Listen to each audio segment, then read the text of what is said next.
like, oh.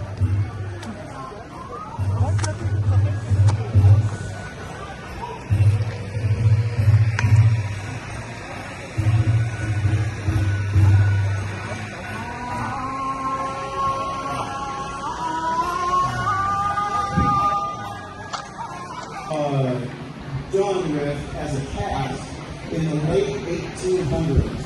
And so the arts that came after that were more about becoming a better person and more of a spiritual development. Even though it was still good hard training, it was more the spiritual development that they were concerned about. The arts that we do come from before that. Well, basically, weapons broken on the battlefield. Sometimes they lost their weapons. Sometimes the situation called for them actually letting go of their weapon and closing in on an opponent, and then kind of breaking or killing or maiming or crippling the opponent on the battlefield. Then they could pick up their weapon again. A lot of times they were used as law enforcement. And so they had to subdue someone, and they had to arrest them without hurting them too much. Okay?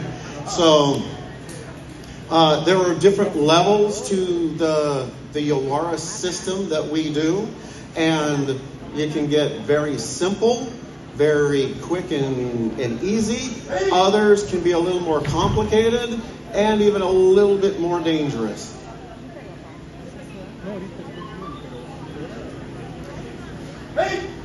On the battlefield, sometimes you would have to take an opponent, even if they had a weapon or not, and you would have to throw them onto their head, because that would cripple them and that would end the fight, and you could stand up and then you could continue the fight with somebody else.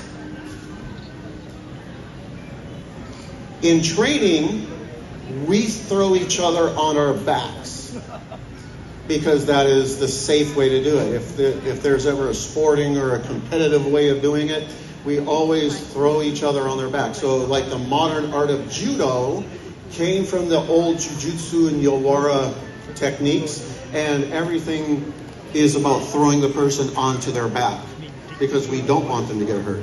Now this is the tanto. This is a small knife that everybody carried with them. You had one on the battlefield, you had one when you weren't in the battlefield. Sometimes you were ambushed if you weren't on the battlefield. Sometimes it may be the only weapon that you had. Now, if you notice, what they do is they do multiple attacks to many different arteries and nerve centers in the body. It's just not slashing or anything like that.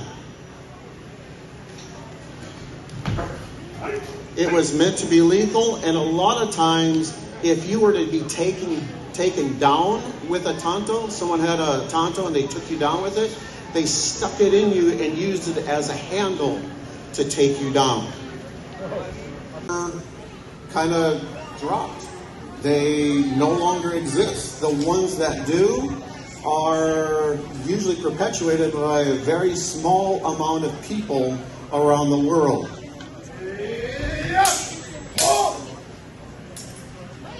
When you see sets like this, many of you see techniques.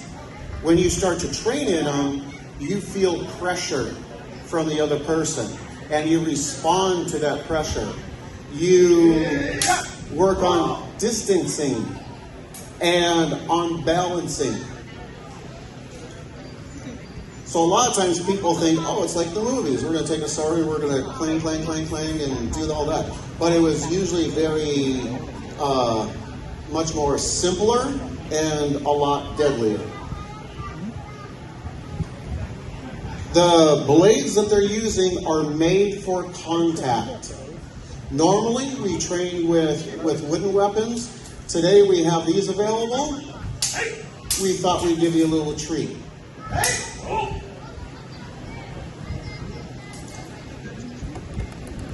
Even though they are not the sharpest swords, they are still very dangerous. And if one of the participants were to be just a little bit off in their strikes or their thrusts, someone is probably going to go to the hospital. So it takes a long time and a lot of discipline doing these techniques over and over and over, and understanding your body and understanding how an opponent works. Much of the things we do here are actually very mental. This is more of a mental fight than it is a physical fight with weapons. Now we're going to show you a weapon that was designed to overcome a swordsman, but it is a simple stick. It is only 4 feet in length, and it is called a jo. When you first start training with the jo, you will do hundreds and thousands of repetitions of strikes and thrusts and different techniques, so that when you start to do those with an opponent and you're doing them much faster and harder, that you have that control and nobody gets hurt. Now, I'm not going to say that we don't get hurt, but normally there's small little bumps and bruises and all that. But yet, the idea is to keep the intensity of the training as if you were training for a real life scenario. So I think that's one of the things that kind of separates what we do from a lot of different modern arts, is that we have that intensity that every time we go up here, we're thinking, this person is going to kill me, and I need to stop them from doing that and hurt them first. So it is not necessarily a kind and cuddly set of arts that we do.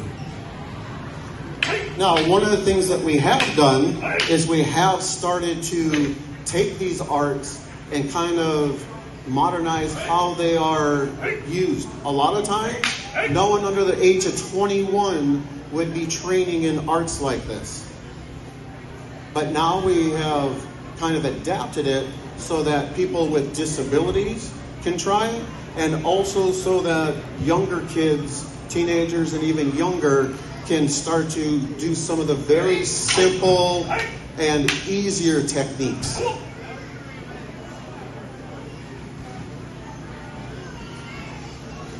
If you've ever heard of the great samurai duelist Miyamoto Musashi, his only defeat was by someone with a 4-foot stick with a jo, which, as the legend goes, he actually beat them first, spared their life, and then that individual went into the mountains, did the long warrior meditation, and in a divine dream got inspired by how to beat him with a stick, and then he went on and challenged Musashi again and beat him.